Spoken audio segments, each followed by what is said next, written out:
Tannery শ্রমিকদের ন্যূনতম মজুরি 22,776 টাকা নির্ধারণের প্রস্তাব করেছে Centre for Policy Dialogue CPD.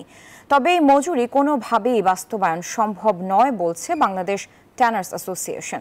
শনিবার ধানমন্ডিতে নিজস্ব কার্যালয়ে ট্যানারি শিল্পে ন্যূনতম মজুরি নির্ধারণ ও বাস্তবায়নের চ্যালেঞ্জ শীর্ষক আলোচনায় চামড়া শিল্পের জন্য ন্যূনতম মজুরি কাঠামো প্রস্তাবনা তুলে ধরে সিপিডির গবেষণা পরিচালক খন্দকার গোলাম মোয়াজ্জেম বলেন, গত 5 বছরের মূল্যস্ফীতি হিসেবে নিয়ে নতুন এই মজুরি কাঠামো প্রস্তাব করা হয়েছে।